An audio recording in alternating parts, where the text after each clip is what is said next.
kembali lagi di podcast Bidang Kominfo HMI Cabang Karawang Komisariat Hukum Unsika. Sebelumnya perkenalkan nama saya Iksan Rizky Fadila selaku host sekaligus Ketua Bidang Kominfo HMI Hukum Unsika. Nah, dalam podcast kali ini kita akan membahas tentang bagaimana sih masa depan pendidikan anak di era pandemi COVID-19 ini. Nah, kali ini kita ditemani oleh Ibu Hana Farida SHMH, di mana beliau merupakan dosen dari Fakultas Hukum Universitas Singa Perbangsa Karawang. Selamat siang, Bu. Bagaimana kabarnya, Bu? Ya, halo, Assalamualaikum. Selamat siang, Ihsan. Alhamdulillah, sehat. Ihsan, bagaimana kabarnya? Alhamdulillah sehat juga, Bu. Walaupun nggak boleh kemana-mana ini, masih PPKM. Ya, di rumah aja, Iya. ya, hashtag di rumah aja. Nah, di sini sebelumnya saya mau sedikit memberi prolog dulu, Bu. Jadi kan di era pandemi ini kan kita tuh dipaksa oleh keadaan, Bu, ya, untuk yang namanya mengurangi aktivitas sosial secara langsung, interaksi langsung. Nah, ini juga membuat semua serba online, mulai dari perdagangan, pekerjaan kantor, administrasi, bahkan khususnya di pendidikan. Nah, mungkin kalau mahasiswa perguruan tinggi banyak metodenya. Mungkin kalau terkendala oleh sinyal atau mungkin karena device atau gadgetnya kurang mumpuni, masih bisa melalui PowerPoint dan segala macam. Tapi yang sangat disayangkan ini di mana anak-anak sekolah dasar lah, Bu, ya.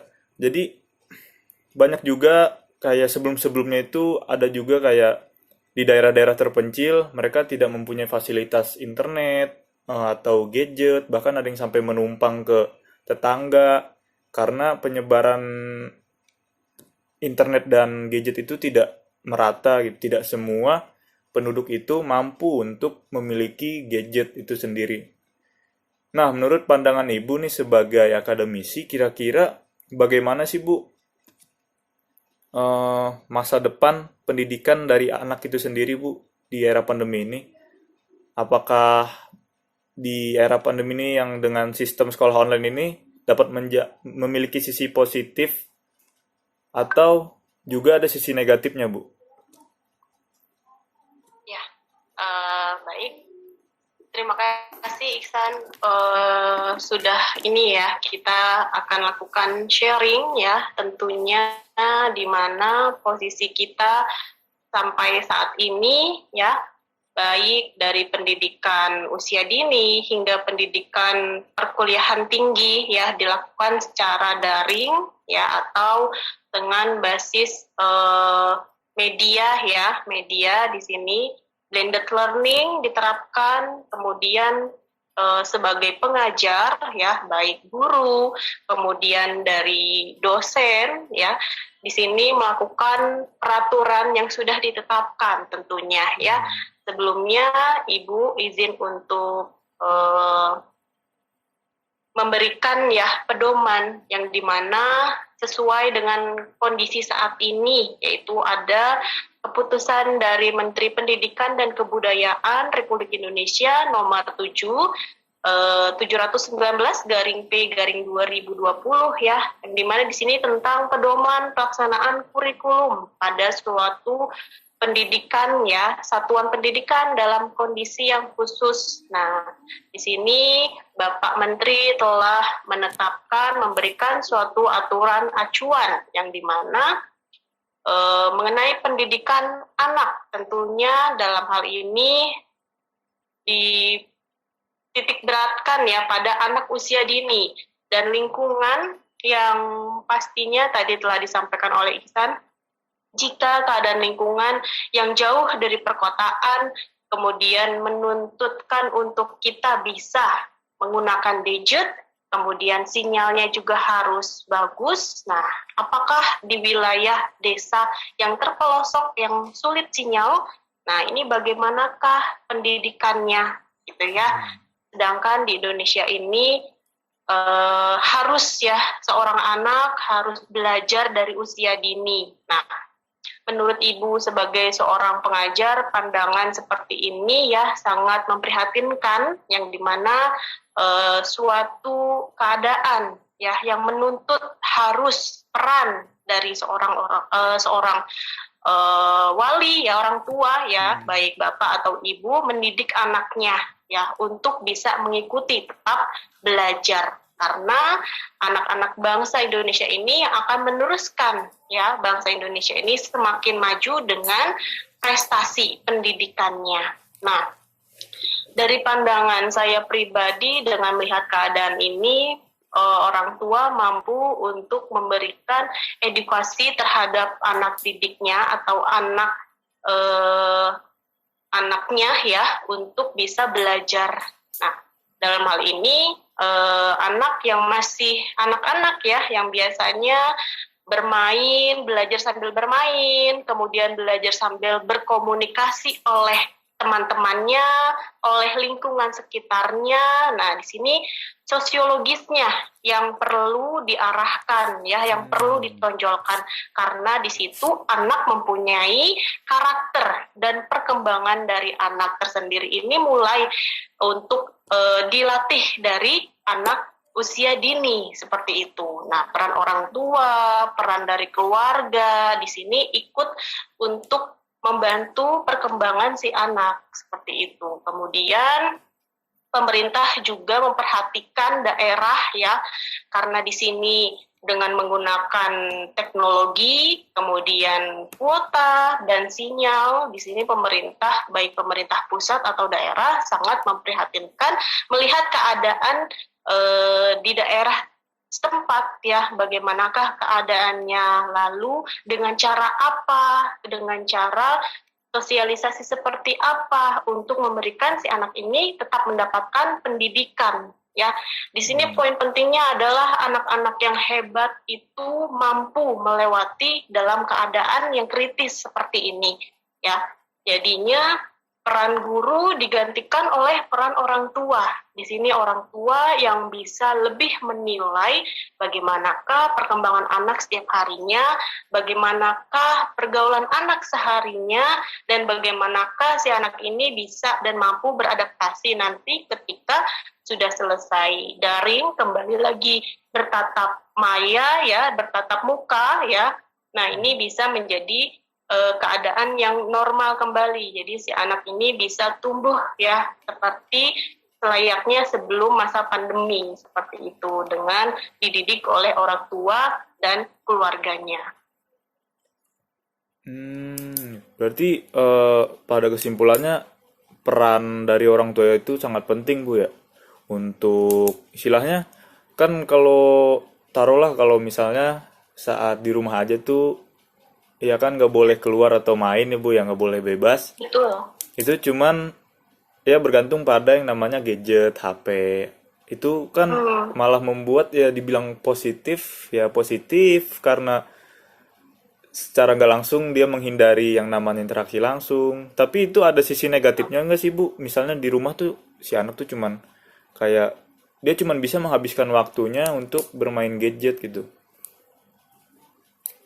Ya, dengan keadaannya seperti ini ya, yang mungkin tadinya si anak ini kalau belajar jauh dari gadget, dikhawatirkan sekarang dengan maraknya dunia online ya, yang berbasis searching by internet ya, banyak sekali hal-hal yang riskan yang tidak boleh diakses oleh anak usia di bawah umur ya. Nah, di sini perlu dan sangat penting peran orang tua untuk mendampingi posisi anak ketika menggunakan gadget ini seperti itu.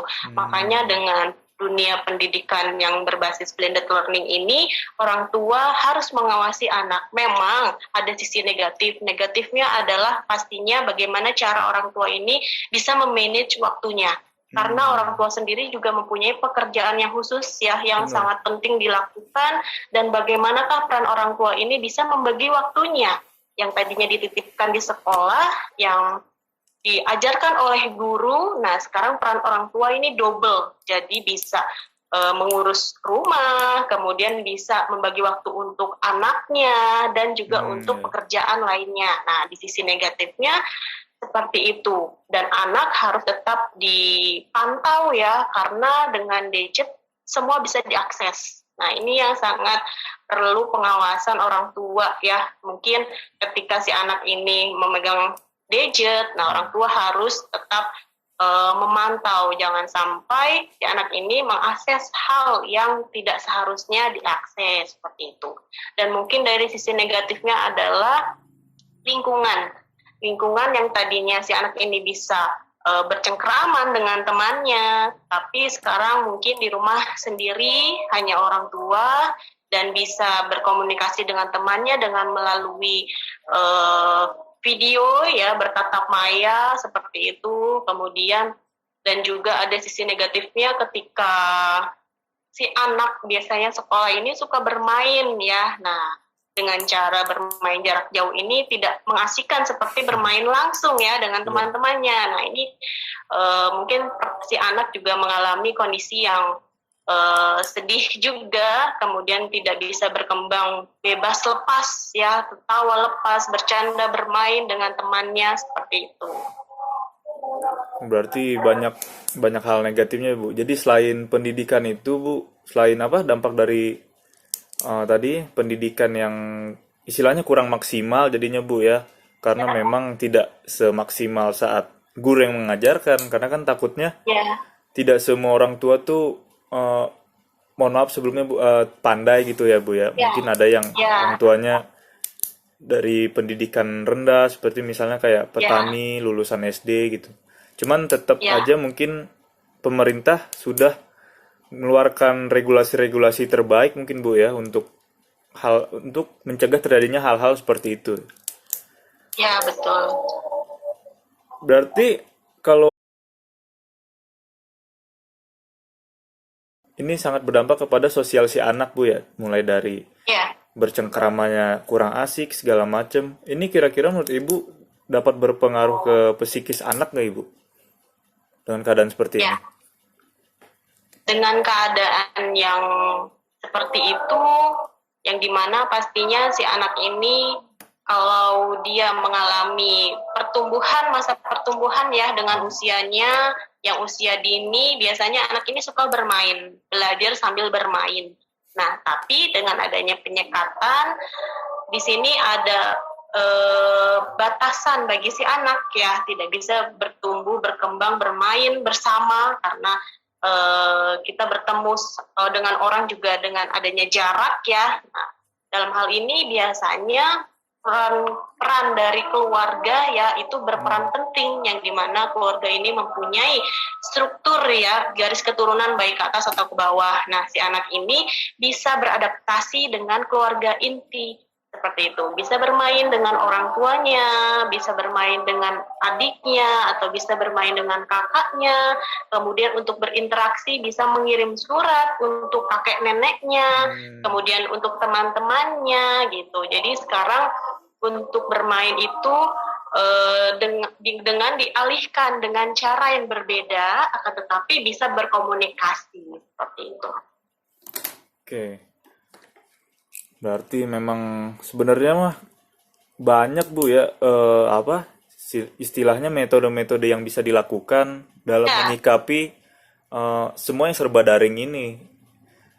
betul. Tinggal Dengan bagai cara yang jarak jauh ini ya, dengan menggunakan internet ya, kemudian kembali lagi kepada zaman dulu ya, kita menulis surat. Ini hal yang yang sudah tidak dilakukan ya, dengan adanya handphone sekarang ngirim message dengan kuota. Nah, mungkin kita flashback ke zaman dahulu dengan berdiskusi orangnya di mana ya misalnya. Nah, itu bisa kita tuangkan ke dalam tulisan, kemudian kita buatlah surat seperti itu. Jadi kita reminder lagi masa-masa seperti dulu ya. bener-bener, Bu. Jadi emang sekarang tuh lebih mudah, Bu ya, lebih praktis lah istilahnya. Bahkan sekarang Ya, anak-anak sekolah dasar kayaknya mayoritas sudah pada megang gadget gitu kan, ya, bermain game. Tapi ini, Bu, yang jadi masalah, Bu. Nah, kadang tuh gadget itu disalahgunakan, Bu, yang harusnya kan buat belajar ya kan. Tapi malah diprogramkan untuk yang lain. Ya mungkin tadi yang Ibu jelaskan bisa saja mengakses hal-hal yang istilahnya konten-konten negatif. Tapi selain itu banyak juga yang dipakai untuk bermain game seharian suntuk, Bu. Nah, itu bagaimana, Ya, Bu? Kalau untuk motivasi dari Ibu sendirilah, gimana untuk barangkali ada anak-anak SD yang lihat nanti, Bu? ya, boleh sekali ya.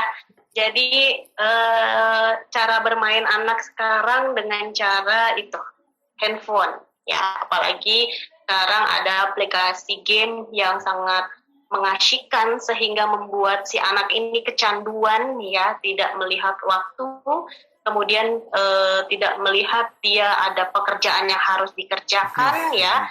Nah, bagaimanakah caranya? Nah, di sini kembali lagi Ibu jelaskan bahwa peran orang tua ini harus untuk memperhatikan ya, orang tua di sini mempunyai kekuasaan atas si anak ya, atas tindakan atau keseharian dari si anak ini. Dengan cara apa? Mendisiplinkan si anak ya. Dengan jam berapakah nih si anak boleh memegang gadget, kemudian sampai jam berapa, seperti itu. Kemudian alihkan dengan permainan yang lain, yang dimana di sini bisa mengasah otak, kemudian bisa si anak ini berpikir dengan game-game yang tidak melalui gadget ya. Jadi banyak sekali permainan yang mungkin hitung-hitungan, kemudian menyusun Lego seperti itu ya, itu bisa dialihkan dengan benda ya, permainan yang berbentuk benda gitu kan. Kemudian untuk tadi Ibu bilang peran orang tua itu harus tegas ya, karena didikan dari orang tua itu akan memberikan si anak karakter nanti dewasanya seperti apa, itu dari didikan orang tua. Jika orang tua memberikan didikan dari usia dini dengan caranya yang tegas, disiplin, insya Allah nanti si anak akan tumbuh kembang sesuai dengan apa yang diharapkan oleh orang tuanya. Itu. Berarti memang balik lagi ke ketegasan dari sosok orang tua ya, Bu ya? Betul, orang tua harus disiplin. Benar-benar. Nah, tadi kan Seperti guru di sekolah ya. Iya, benar, Bu. Kalau pagi itu kalau Ihsan mengingat Iya, ya, Bu. kalau saat SD itu jam 7 harus masuk di kelas. Masuk. Sebelum masuk itu biasanya diperiksa dulu itu ya, Kuku, tangannya, Bu. Iya, kukunya Bu. panjang enggak. Kalau Nah, digeplak. seperti itu. Iya, jadi kalau di rumah juga orang tua harus menerapkan anak ini harus berpakaian rapih kan, menghadap gurunya dan temannya itu harus rapih. Jangan yang mentang-mentang melalui ini ya jarak jauh gitu kan, tapi Belum terlihatnya oke, ya atasnya seperti anak kuliah juga seperti itu ya. Nah, bagaimanakah bawahnya gitu, atau pakai celana atau pakai apa? Nah, ini harus benar-benar formal seperti formal. sekolah biasa kita ke sekolah, betul. Jadi si anak ini benar-benar disiplin gitu ya. Mungkin ya formal atas bawah tapi nggak pakai sepatu, kurang itu aja paling, Bu ya. Nah, mungkin itu. Jadi kurangnya di situ. Ya, betul-betul. Karena di rumah ya, tapi Iya. it's okay, nggak apa-apa. Kalau memang anaknya dibiasakan seperti itu, nanti dia akan tumbuh berkembang menjadi anak yang rapih ya. Benar, Bu. Kalau mungkin jangan kayak yang anak-anak amburadul gitu ya, yang tidak memperhatikan fashion. Itu fashion tetap jadi nomor satu. Nah, ini Bu, ada pertanyaan, ini istilahnya udah jadi pertanyaan terakhir lah gitu, Bu.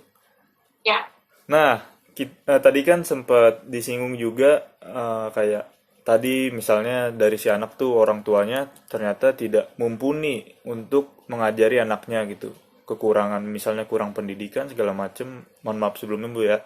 Tapi memang ya. kenyataannya banyak yang seperti itu.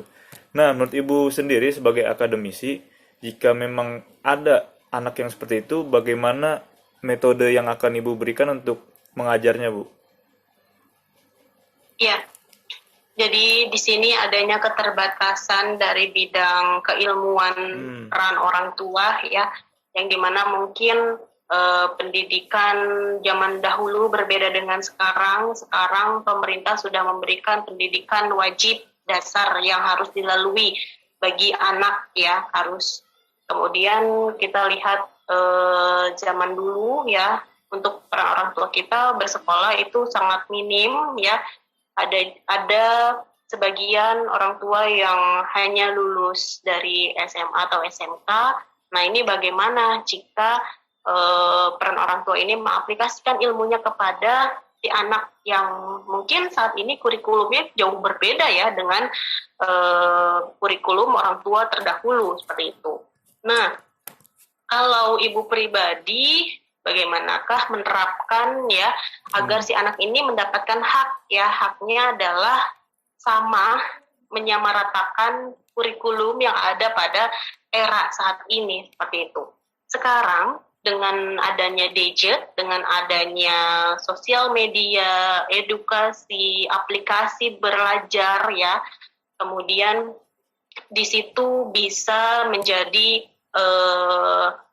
wawasan tambahan bagi orang tua untuk melihat, mempelajari, kemudian mengaplikasikannya kepada si anak ini, agar si anak ini tidak terlambat atau tidak mendapatkan ya dari apa yang harusnya didapatkan. Jadi peran orang tua memang di sini bertambah ya. Memang orang tua di sini harus untuk memberikan anaknya supaya anaknya ini lebih sukses daripada orang tuanya. Nah, di sini semangat orang tua harus membara ya, semangat orang tua di sini harus terpacu lagi. Jangan sampai si anak ini sama seperti dengan orang tuanya yang terdahulu. Jadi di sini orang tua, ibu rasa lebih semangat lagi untuk melatih dan mengasah lagi ilmunya yang sudah tersedia di internet. Seperti itu, sudah didukung oleh berbagai macam aplikasi pendidikan ya, yang dari gratis, kemudian dari berbayar, kemudian dari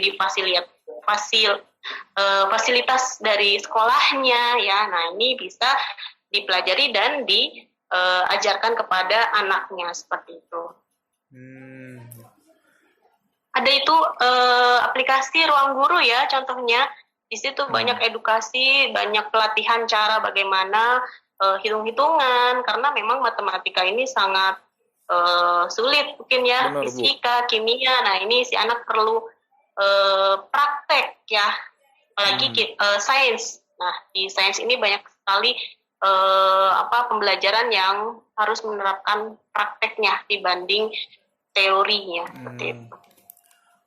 Kalau yang ini Bu, misalnya tadi selain orang tuanya itu kurang dari segi pendidikan dan juga kurang dari segi fasilitas seperti gadget itu Bu. Nah itu kira-kira bagaimana Bu cara menyikapinya Bu? Memberi metodenya.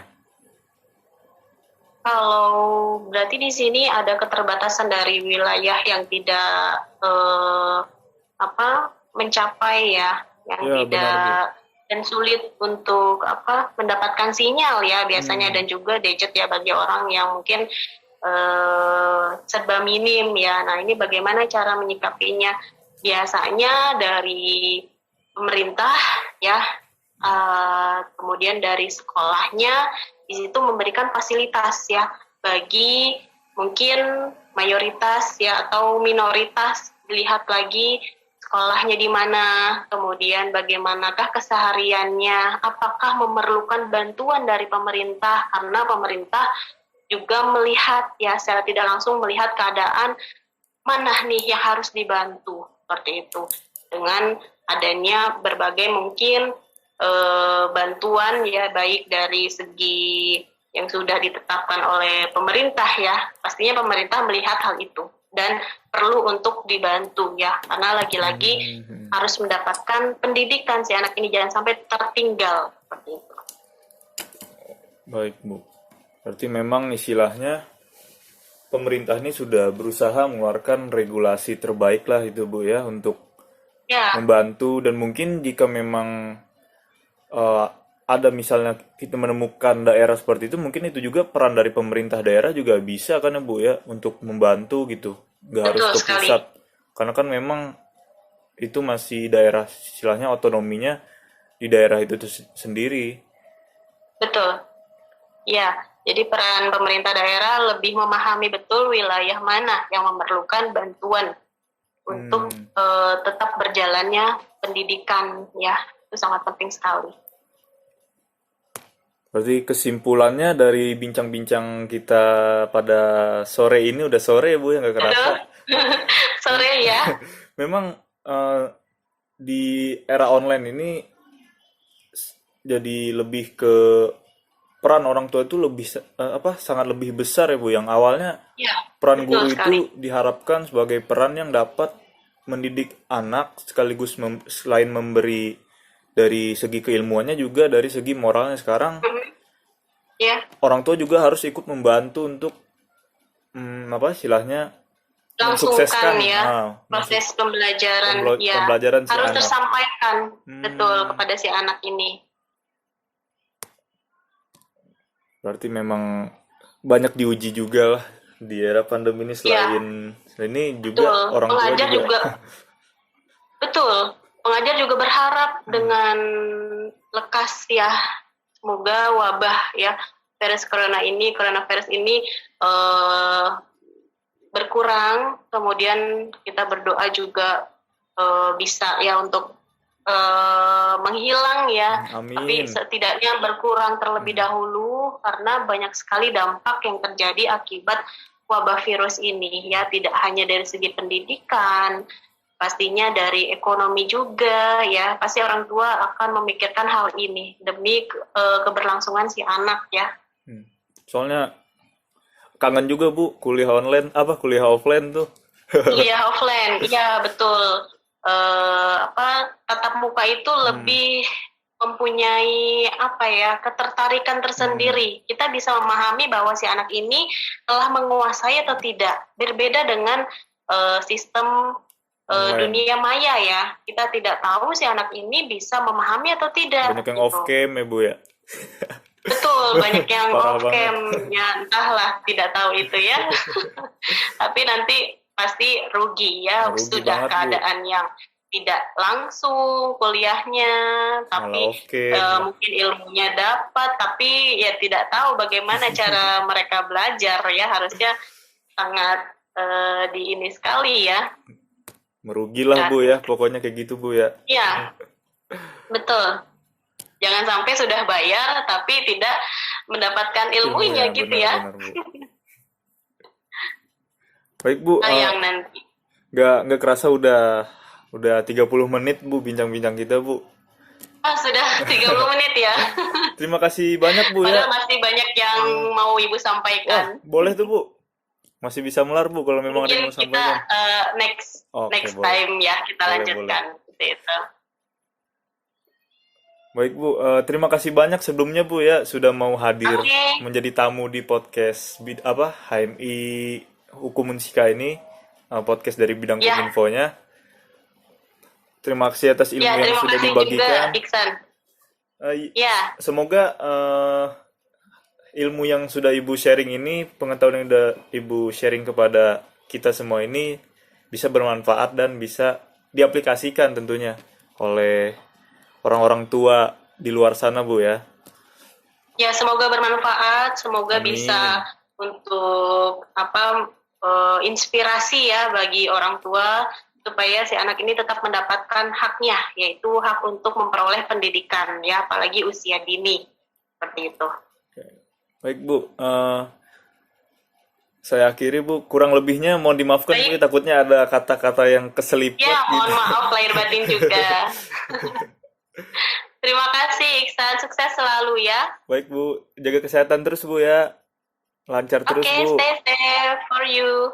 Assalamualaikum warahmatullahi wabarakatuh. Waalaikumsalam warahmatullahi wabarakatuh. Oke, saya N Bu ya. Oke.